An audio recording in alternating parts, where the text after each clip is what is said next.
So anything else on the, any actual specific homework questions, or is everything going great? You guys are hitting all the homework parts that I actually didn't talk about at all in the lecture, I guess, and doing okay with them? There are some of those kind of things in there. I do that on purpose because if I don't hear any questions about it, I start to get a little nervous. I'm normally an optimistic fool about people doing homework. That's kind of like my double check. So no homework questions? All right. So last time we did section 2.2 and 2.3. We actually finished up chapter 2. If I would have thought about it, I would have actually given you a quiz today. And since I didn't announce it in class, I wouldn't do that. But I would have given you a quiz on histograms.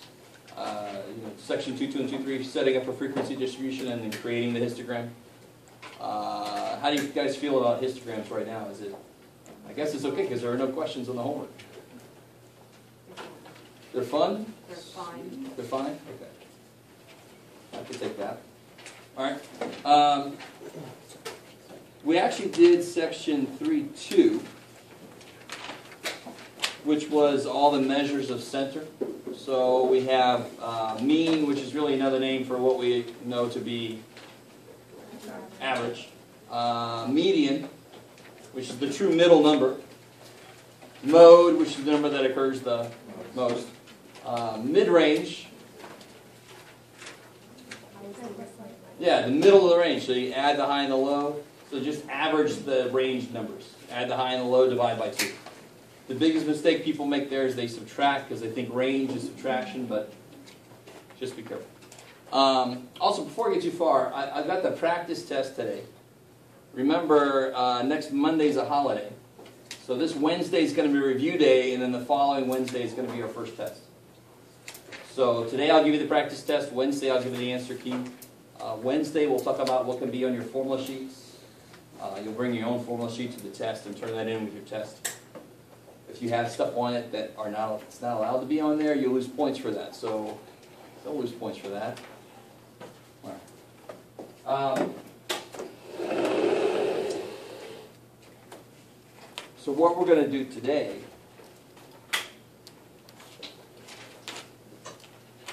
actually, let's do this. Let's make sure, first off, before we leave section 3.2,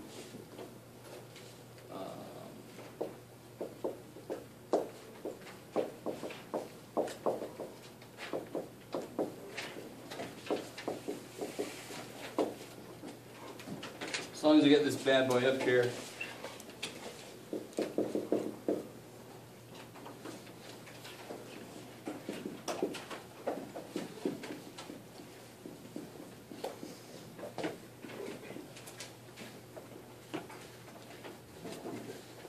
I want to show you everything that the calculator shows you. I think I've done it a little bit. In fact, it's sitting up on the screen right now. At the very end of class last time, but I just want to make sure that everybody sees how to do this. You are not allowed to use your calculator to do the work itself, but you are allowed to use it to check your work. So everybody take a minute, and if you need a calculator, they're up here. I put batteries in the ones that were dying. Hopefully, so I don't think I brought all of them with me.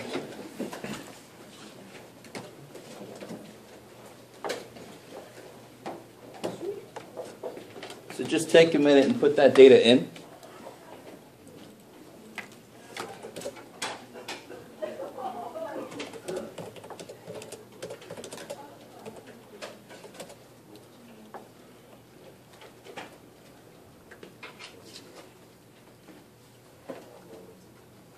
Remember, if your lists are all freaky, if you're missing a list or something, like that, and you say, oh, my list 1 is totally gone. You just go to Stat, number 5, Setup Editor, and then everything's back to normal when you go back in.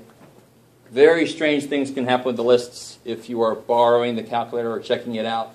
Depending on whoever had it last and what math they're in, the list could look freaky as hell. So just go to Setup Editor, bam, brings it back to normal.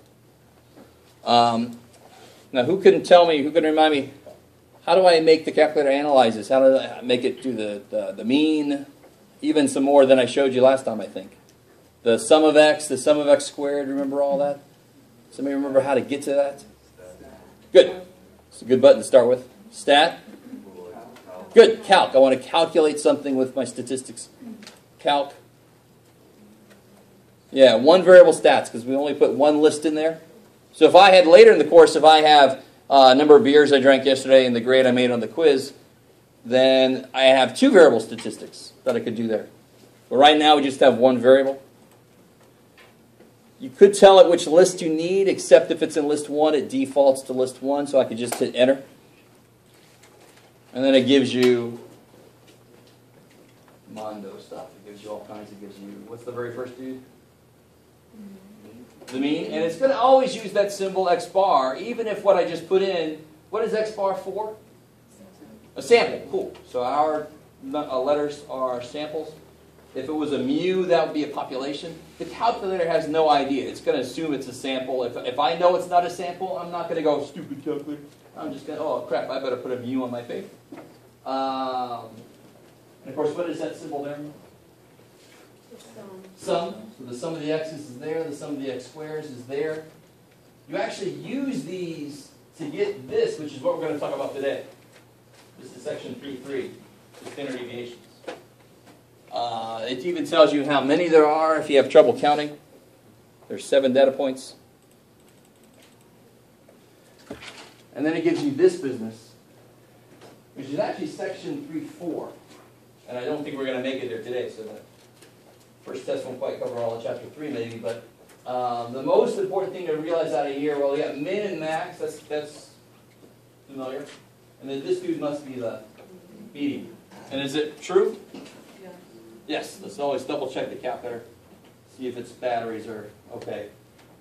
Median is 19, it's right in the middle, it's already in order. Sweet. How we doing? So the calculator, even if you don't sort your data list, it will still get the right median. It doesn't need it sorted because it'll do its own thing. It's not the right median just because I put it in there sorted. Is everybody cool with that? So you can put in raw data and it'll give you the right median even if it's not sorted yet. It better. Costs enough money. All right. Cool, so we all know how to do that. 1 bar stats throughout the whole semester. Especially once we get past this chapter 1, we're going to be getting a lot of stuff directly from here because then we have a lot of other stuff to do with it. So chapter 1, the first test to me is very nuts and bolts of statistics. I make you do it all by hand because right now that's all we're doing. Later we're going to have a lot of other stuff to do. So let me just get what I need from the calculator and go from there. Okay. So let's focus on standard deviation.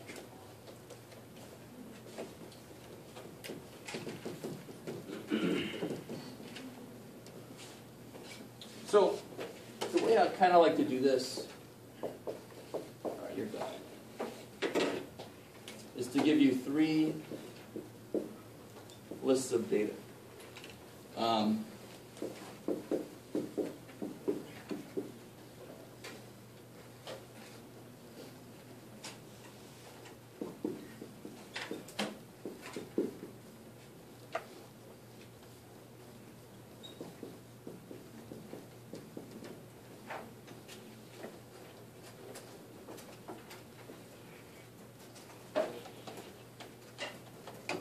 What's the mean of the first list of data? Yeah, that was difficult. What's the mean of the second list of data? Also 5. And I can tell it real quick. That went down by 2, but that went up by 2. That went down by 1, that went up by 1. It's going to be the same sum, so it's going to be the same average. Simple. And amazingly enough, again. So just the mean by itself.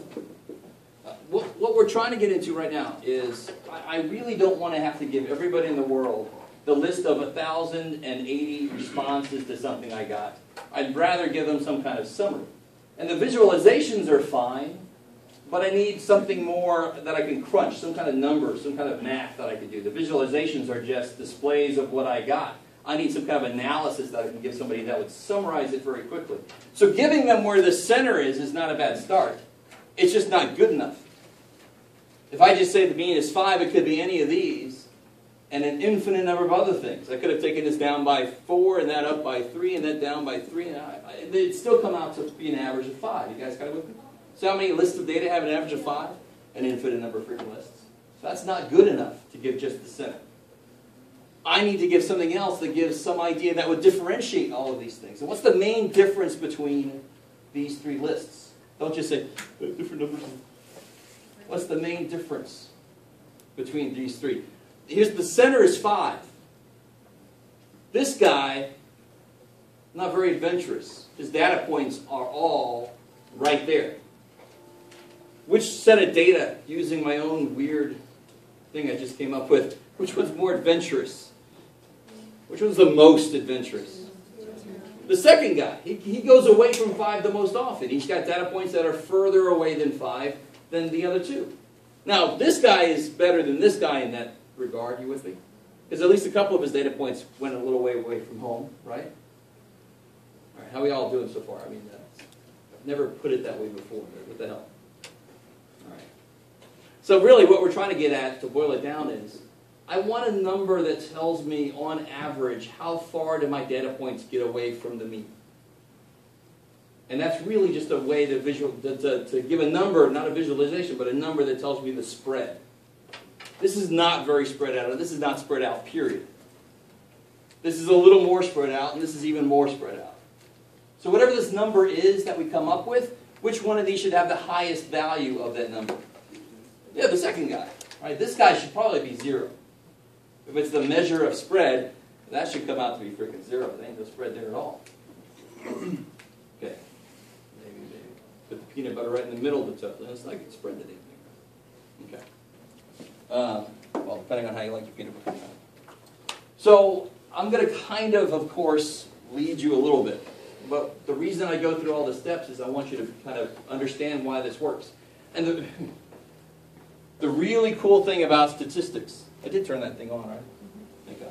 The really cool thing about statistics is it's in mathematics where you can really see where they made the formulas do what they wanted it to do.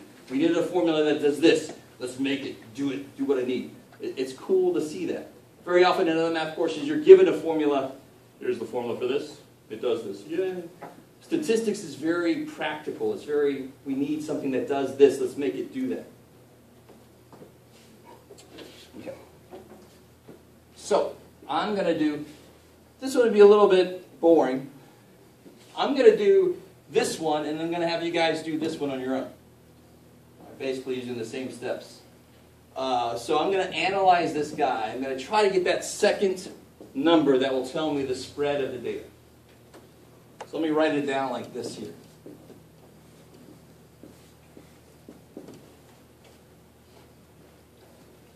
All right, that's exciting.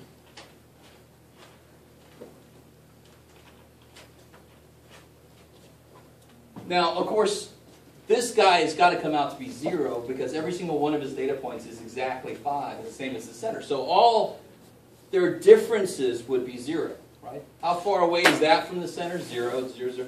Well, how do I get then? How far away is each one of these from the center? What would I actually mathematically do to get how far away two things are, how far apart? What operation do we use? Subtraction. Cool. So we'll get there. Don't worry. First step is subtraction, and then that'll come in a second. So if I do this, that's what it is in symbols. So what that really tells me to do is take each data point, subtract the mean. And then you've already, Tyler, you've already identified one problem with this. So 3 minus 5, negative 2, 5 minus 5, 0, and then 7 minus 5, 2. Now, not surprisingly, this adds up to be 0. So what I desperately want this to be, I think I said this earlier, I want to get a number that's the average distance from the center to every data point. Let me say that again. And think about why this makes sense. I want to get a spread of the data. So if I can get a number that is the average distance from the center to each data point, it tells me on average how far does my data get away from the middle. That will be a measure of spread, won't it? Some of you guys are like, dude, it's Monday, too early. I can sense that. Stay with me now. Just all right. So, but the bad thing about this is, what is this always going to add up to be? I don't care what data you put here. This is going to add up to be freaking 0. Is that useful? No, every data set would then be 0 according to this dude. All right, thanks, Jeff, for leading us down that way. So we got to do a little something. And one suggestion I had was to do the absolute value of this. And of course, that's beautiful, because the absolute value is based on what idea? Why is absolute value always positive or 0? It's based on distance. Right? And that's exactly what we want, the distance away from the mean. The reason we don't use this, we don't use absolute value, is because what's an absolute value look like? If you graph it. Anybody know what an absolute value looks like? Yeah, it's a V. Because it's doing the y equals x line, and then all of a sudden it says, shit, I can't go negative. I better go back up. You know, so it does this V thing. Very hard point there, right? A lot of math does not like that hard turn. So we want to use something that's got a soft turn that makes everything positive or 0. So what does that for me? Square it. I love it. So what we'll do now is we'll square these values.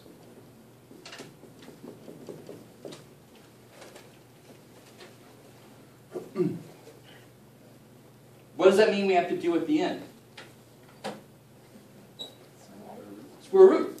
Because right now, if these are a number of dogs people own, then this is somehow going to be dogs squared. That's freaky. Little cube dog thing, Picasso-looking monstrosity running around. That was funny. All right. I like that. So what do you get here? Negative 2 squared incredibly enough is 4. 0 squared is 0. 4 squared is 2 squared is 4. So what I'm going to do now is I still want an average distance from the mean. I really desperately want you guys to understand. So to find the average of anything, what do I do? To find the average age in here, I would take all the ages, add them up, divide by how many there are. To find the average size tree out there, I'd get all the sizes of the trees, add them up, divide by how many. So if I want the average distance from the mean, I would sum up all the distances and divide by how many there are, right?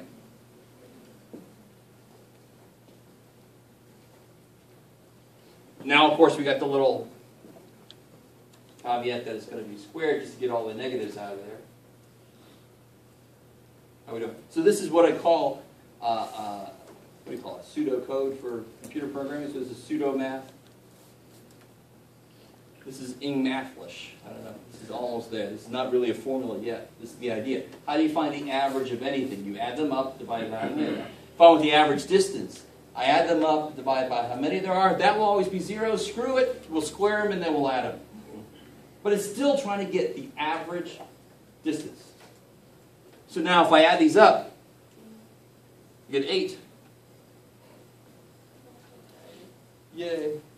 So then if I want to get this thing, I'm going to add them up, add these up, and divide by how many there are.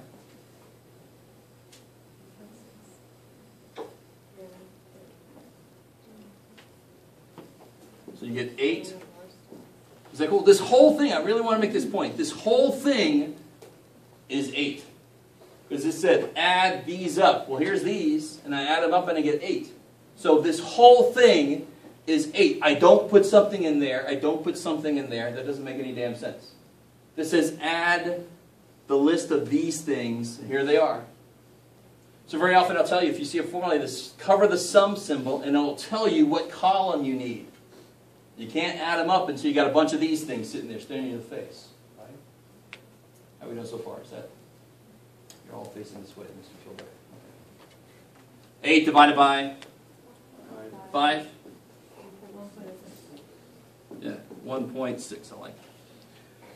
Now, give me a little board license here, because I've been a little bit loose with my stuff here. Because let me say that this is it's a very tiny one, but let's say this is a population.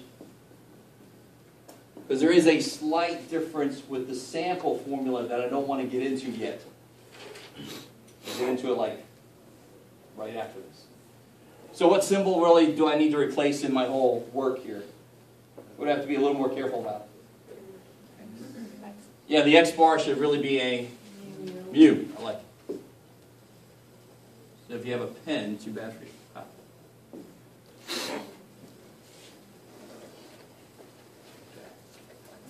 So the problem with this, the rise is not yet that number we keep talking about. What have I not done yet? I had to do what in the middle of everything? I had to square it, so at the end I really should square root it. So what we have right now is actually called the variance. Now think about that name. Variance. So it's a measure of how much it varies. That kind of makes sense. That's exactly kind of like what we want. The name makes sense, thank God. So this is the variance here. If I take the square root, be careful, it's not 0.4.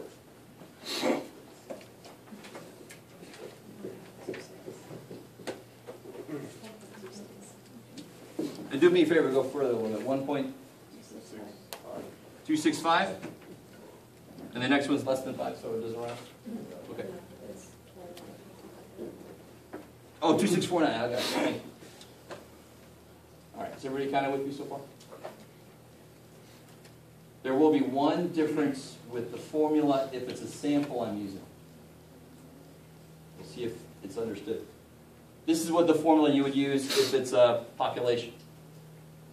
So this is what's called, now notice, of course, square root of sigma squared is sigma, and as I say that, I realize I should tell you that that's the lowercase sigma. The uppercase sigma is there, S for sum. This is the lowercase sigma, S for standard deviation. This is called the standard deviation.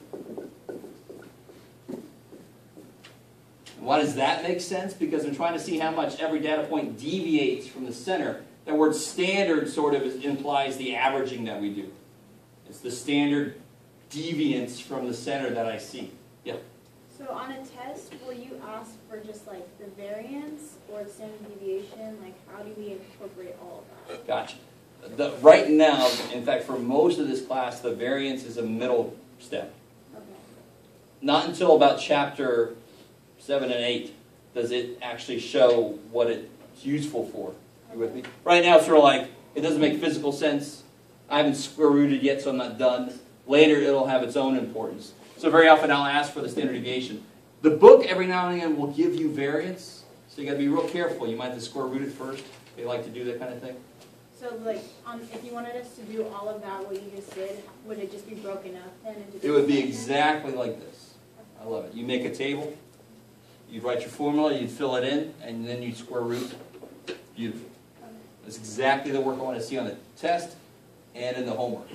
If I don't see this work in the homework, I'm going to ask you to redo it. So why waste the time? Yeah. Is that formula an example of something you can have on a formula? Yes, that's a beautiful example of something that could sit on your formula sheet. Cool. Okay. So here's the one difference if it would have been a sample and not a population. And let me see if I can explain this, because this is a little bit strange. And if I can't fully explain it, then it's just a freaking formula that you put on your formula sheet, but I really want you to understand it. So there's an average age in here. And I know we've talked about ages, just go with me, because it's easy to and quick. There's an average age in here currently, right? So I could take everybody's individual age and subtract that average age and do what we just did. With me? Now, what if I take a sample of you? So that would be the population of my stats class who showed up today, right? Just before somebody says, not everybody's here. No, there you go. What if I take this row as a sample? So I've done a very limited cluster sampling, right? I picked one row at random, took everybody from it. You still with me? Is their average age going to be the same as the average age of everybody? No.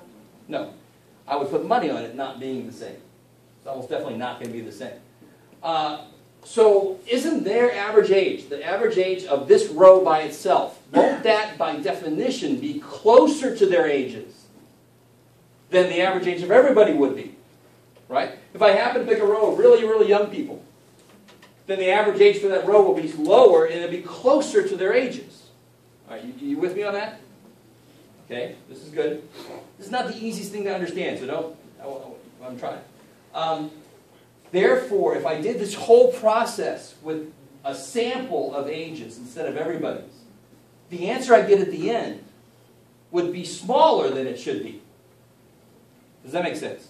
If the average age of a row is closer to all the ages in that row, and it is, it has to be, that's because it came from the ages in the row, won't the distance between each age and that average age be smaller than it would be if I used the real average age of everybody? Okay, so, I think some of you guys are with me. Some of you guys are wondering how you got here. I was just asleep. So, for a sample, here's the one difference. Right? There's a symbol difference. Instead of sigma, it can't be sigma because Greek letters are for populations. So it's going to be, not surprisingly, S. I'm going to still add up the differences between the data points and the mean and square them. And again, that's just a symbol difference, right? Not mu, it's going to be x bar per sample. But now I know my answer is going to be smaller than it should be. So one way to make it bigger is to divide by less. If you divide by less, don't you make the result bigger? Yes. Cool. So instead of dividing by n, we divide by n minus 1. Now, to be completely honest with you, that should be a little lacking as far as an explanation. Well, why not n minus 2, Jeff? Why not n minus 1.88888, bad boy? Why would you use a whole number? This is not the complete story. There's obviously some mathematics behind why n minus 1 itself works. And it does work. It does exactly what we want it to do. It makes all these standard deviations I could possibly get target the real standard deviation better, the best, as opposed to dividing by n like I would have over there. So this really, if you want to get down to it, right? TLDL, too long, didn't listen. This really is just an adjustment for being a sample.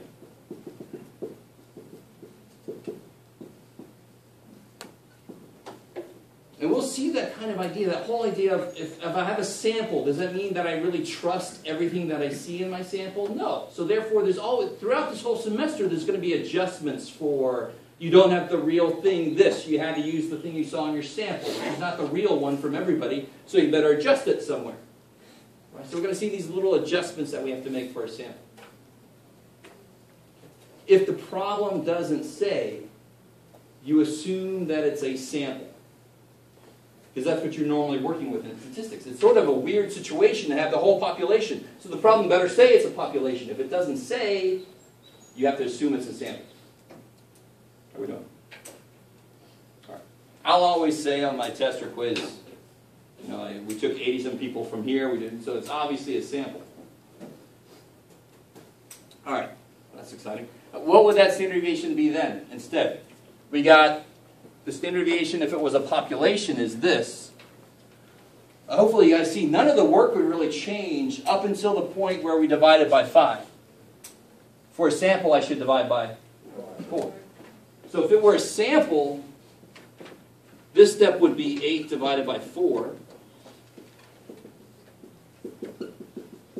So then I would get that. So again, what does this really mean? These numbers I'm getting are measuring how far on average each data point is away from the mean. So I had one that was 2 away, another one that was 2 away, and 3 that were right on top of it.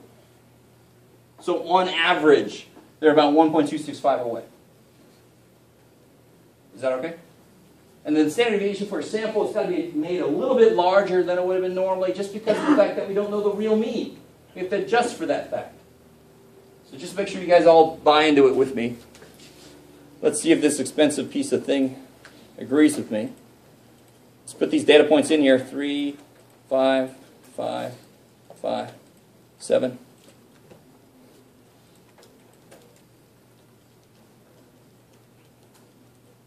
Let me show you this while we're doing this. to make this quicker for you as you're doing your homework or in a test or a quiz, if I give you like 28 data points, do you really want to do this and then square them for each one? This calculator should be able to subtract and square crazy fast. So if you go over to list 2, highlight list 2. See how down here it says L2 equals what? And what do I want to be in list 2? Yeah, where are my x's? L1. So I want it to be L1 minus whatever the mean is. So I would put L1, second 1 for L1, minus the mean here was 5. So of course you got to calculate that before you can do it, but we know it's 5 here. If you hit enter, pop, there's my negative 2, blah, blah, blah. So then if you go over to L3, what can you put up here for L3? You want it to be that squared, right? And this, of course, is L2. So you just say L2, second 2 for L2 squared, pop, there it is. Sweet. All right, how are we doing so far? Of course, the ultimate shortcut, I mean, that's nice. But the ultimate shortcut is to go where? To get the standard deviation quick. Where do I go? Stat, calc, one of our stats. There's my standard deviations, both of them. Here's the sigma, right? Here's the population one, 1.2649, 1.265, basically. And there's the S, 1.414.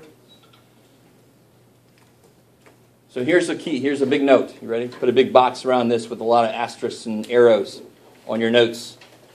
Standard deviation must always go out at least 3 places. Take standard deviation out at least 3 places. If you don't, yes, you will lose points. That's a silly thing to lose points for. So take it out at least 3 places. If you want 4 places, cool. If you want 2 places, doctor. So do me a favor. Do everything we just did here with that data. You call me over if you need some help. Do what we just did here. The only thing is, do it for that data set. Yes, ma'am. For L3, you did L1 minus L2 squared? Or? Just L2 squared. Okay. Because L2 is those. So I just want to square them out. Okay. Cool. Which list did you want? 2? The second one, yeah. The first one, I would hope it would come out to 0. It's not very interesting. Yeah, do both. Do population, and then you just have to divide by 1 less to get the sample. And then you can double check it with the 1 bar stats. Call me over if you need some help. This 2? Yeah, the second one is 3, 4, 5, 6, 7.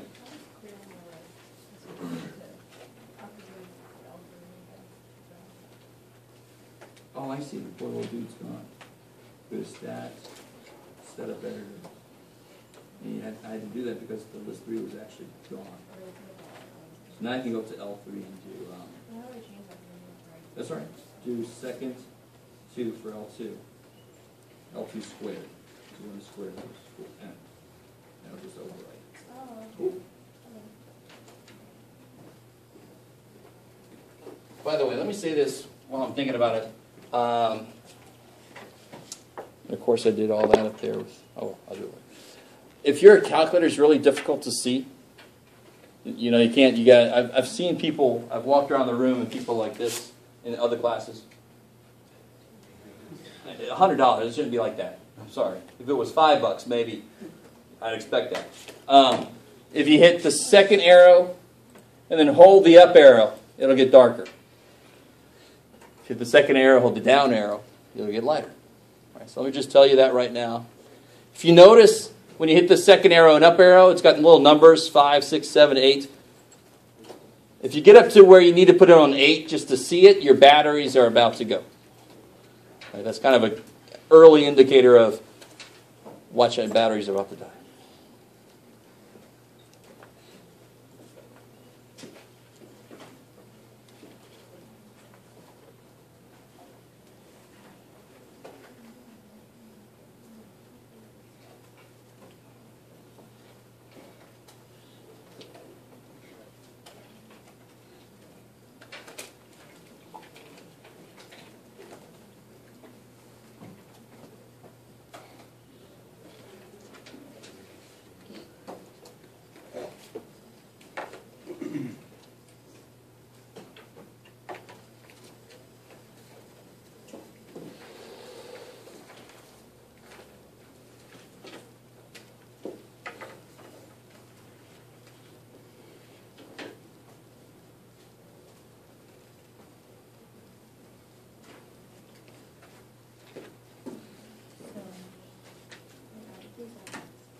divided by, not the mean, but the number. Okay, yeah, and that's You're, sorry. that's right.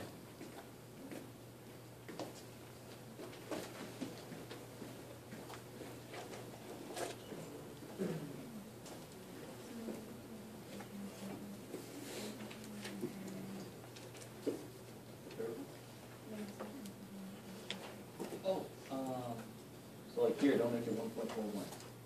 Don't make this 1.27. You just take it out of these three possibilities. Because, like in the later chapter, we'll start doing a lot of stuff with that number. If you rounded it too much, your numbers after that will come out way far off.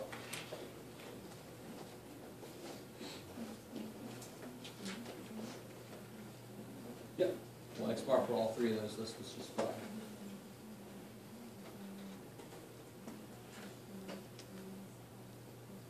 Yeah. So I think what happened was, did you get this? Yeah. Okay. Because see where I am? I'm trying to put a whole list in at one spot. So I've got to go up and say all 3, so the whole list becomes here.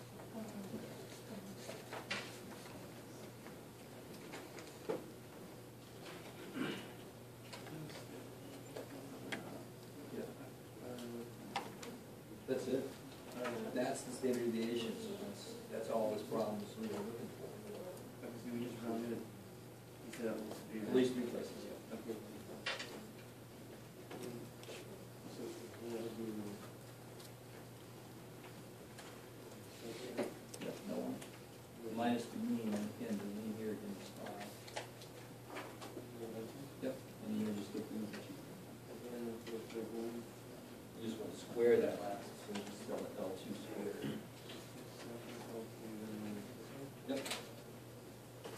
Oops.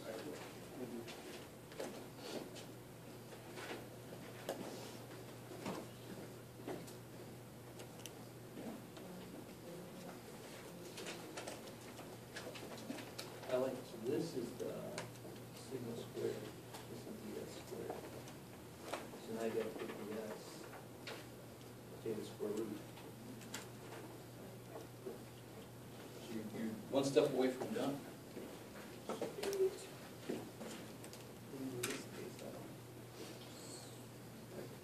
Oh, just do the square root of 1.6. And here the square root and the square cancel. So here this is s, this is sigma squared. And then take the square root of 2. Yep.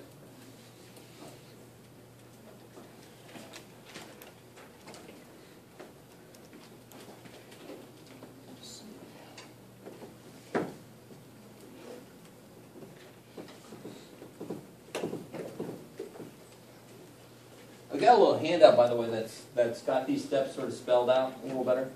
And I got an example one worked all the way out, and another page that I think will probably, depends on how much time we got.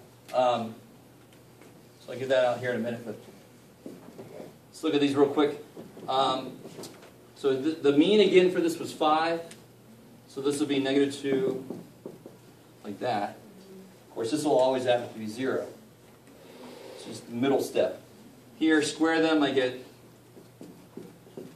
I know we can all square those. Add those up. So what symbol would this be? What symbol goes right here? I like it. So sigma, because I added them up. Sigma, and what did I add up? These things. So I'll put a 10 wherever I see that sum of x minus mu squared. The whole thing is freaking 10. So I know in algebra we're so used to replacing a with 3 and b with 2 and x with 7. Now we can do entire things. We're going to replace it with a single number. Right? So now to get the variance. So the variance is, that whole thing is 10. N is 5. So take the square root. Just a coincidence, sort of, that we got the same thing as the others. S. That's if this was a population. What if this was a sample? What's the only difference? Yeah, S squared would be 10 over 4. And then S would be 1.581. Okay, what was S? So S here would be 0. S here we got was 1.414. S here we got, does that follow what we were saying earlier? Which one of these was supposed to be the most, it is the most spread out? This is. So thankfully the number that measures how spread out it is largest for that one. Thank God. Or else we just throw the hell damn thing away and say, screw this shit. Thankfully it worked. Some year I'll figure something else, do something else and it won't work on it. Alright, so let me give you, let me talk about this real quick. I think I will have time at least to talk about this. So I don't know, right now you probably are really focused on just understanding how the hell to do this, because obviously you're going to have to do this many, many, many times. But what's the idea of this? What's the usefulness of this? If I went, if I needed to get like a little screw for one of my machines, and it could be a little bit bigger, a little bit smaller, and won't really mess anything up. So I go to this one place and they say, oh yeah, we can make it that length, but our standard deviation is, let's say I can make it a length of 11 millimeters, but our standard deviation is 2 millimeters. And another place says, oh yeah, we can make it 11 millimeters, and our standard deviation is 0.7 millimeters. Which one's more precise? The second dude. Do they actually have to give me a list of all the freaking parts they've ever made before in the world? No, there's two numbers. Tells me everything I need to know right there. Now these two numbers don't tell me everything I could ever possibly want to know, but they are just two numbers and they tell me a lot of stuff. So if I'm looking at two schools and I see the average SAT score at each school is the same, but the standard deviation is a lot smaller at one and a lot bigger at the other one, that means that at the other school there's going to be a lot of very high SAT scores, a lot of very low SAT scores, and you know it's just one more piece of information to have to help you figure something out. It sort of relates to that grade thing about they both give a grade of C average, but one's B through D, the other one's A through F. That's a measure of standard deviation there in a way. Okay. Now the other thing with standard deviation is, let's see if I can explain this. So one big thing in statistics is to be able to know if something's really far away from what you expect. And we've already seen that. Remember that problem about Mendel and his peas, right? He's just trying to make some split pea soup, but sometimes you want yellow split pea soup, sometimes you want green. So he predicted that 1/4 of them should be yellow. I can't remember now. But he predicted 25% and he saw 26%. Are those very far apart? No. When does it start to get far apart? Is 27% far away? Is 28? Is 29? Is 30? How do I measure distance in statistics? So here's the really cool thing. The standard deviation I think of as being the tick marks on my ruler. So to measure the distance from here to the next town, I'm not going to use millimeters. That's a little crazy. I'm going to use freaking miles. Or kilometers, if I'm Canadian. As Americans, you know, we don't measure that. Whatever. But you guys kind of with me? So the standard deviation gives me an idea of what to use to measure distances. It kind of tells me, do I want to use millimeters if my data is really tight, or do I want to use miles if my data is really freaking spread out? Right? So it gives me the tick marks on my ruler, and then I can measure stuff by putting that ruler down and see how far apart things are. Right? And that's really the next step. Yes, I am going to try to squeeze this in today. Let's see if it works.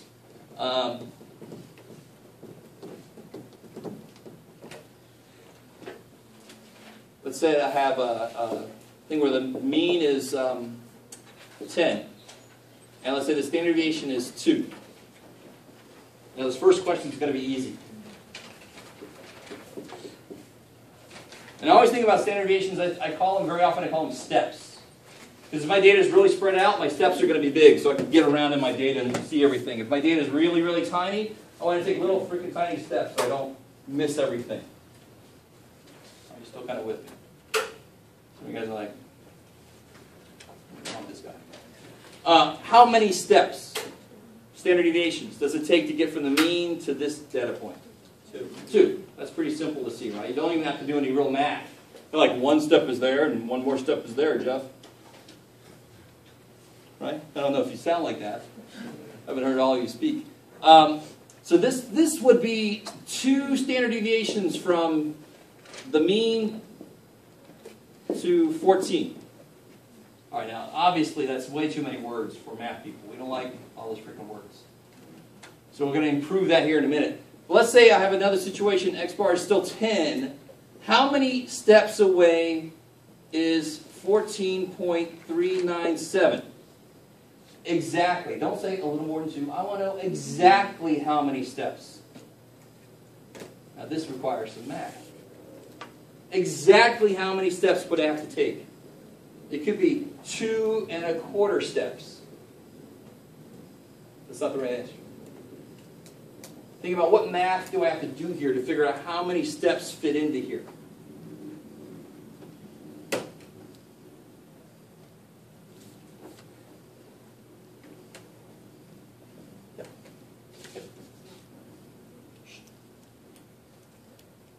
All right.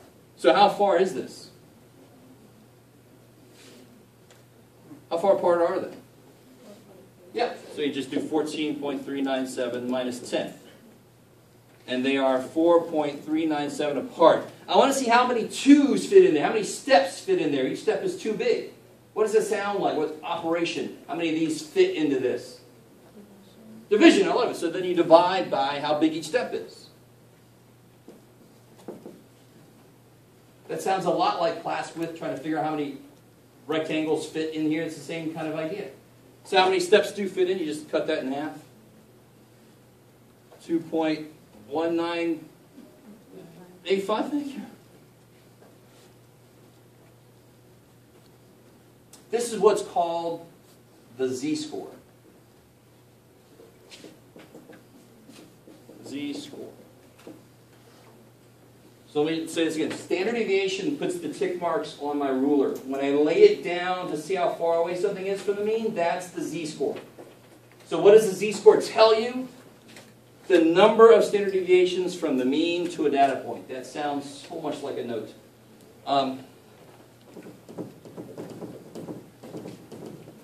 In fact, here's something that will perk up everybody's ears. I will ask this question on every single test. You ready? I will ask you, what does the z-score tell you?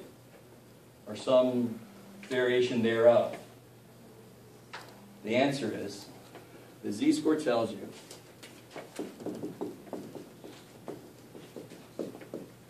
how many standard deviations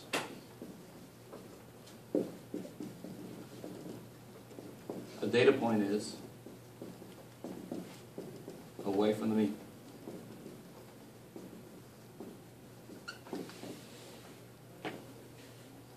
And the formula for the z-score, we've got it here basically, we just got to figure out what this is in general. This is way too specific. What was the 10 from this example?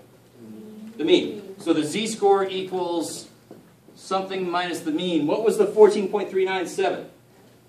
Good, it was just the data point. I could have used any data point I wanted to, so that of course would be the letter X. X represents all the data points, right? Divided by, of course, S. That's for a sample. The only difference for a population would be the symbols, right? I have a mu there and a sigma there. It's not really a difference, if you ask me. Symbols, who cares? You put the mean there, you put the standard deviation there, you put your data point there, bam. I don't care what situation. Right? Z-score formula, actually, the idea never changes. When we get to chapter 8, you guys will be looking at me like I'm crazy, because it gets this huge formula. It's the same stupid formula. We'll see if you believe me or not. All right. So let me give you this. I'm going to give you 2 things here. Actually, I'm going to give you 3 eventually. So don't go away until you have 3 things for me. Here's a worked out standard deviation problem with all types of questions you can expect from me on, I don't know, say a test in your near future. Yes.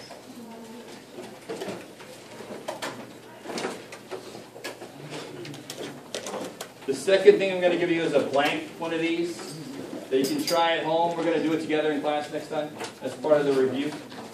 I don't know, pull it up. I can do half the thing at once.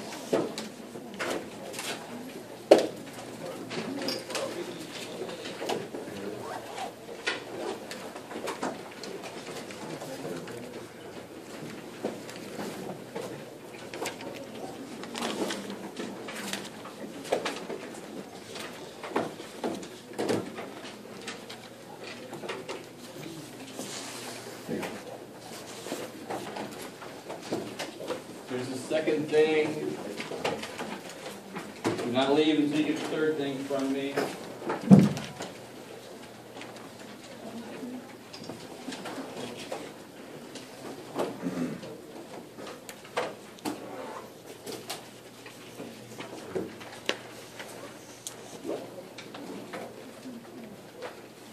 I'm going to design a thing that could just pull it over and fall from the ceiling. That'd be awesome. Okay, here's the handle. Like Go oxygen. print it offline. Be sure that you do your own handout before you do the person next.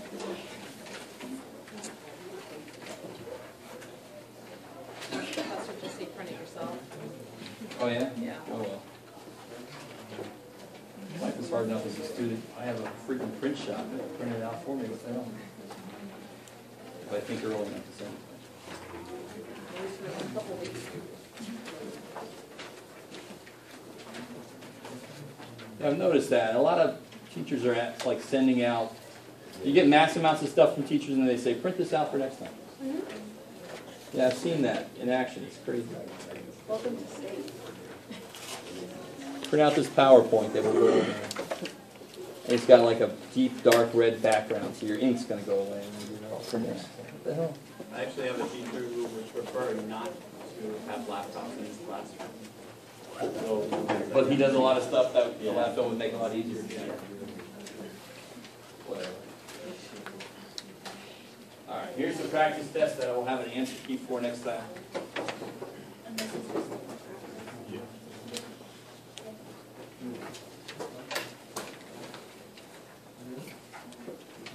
So next time we'll talk about the practice test, we'll talk about what can be on your formula sheet, and we'll do that blank handout that I gave you. I'm going to do that with you together. If you want to try it at home, that's awesome.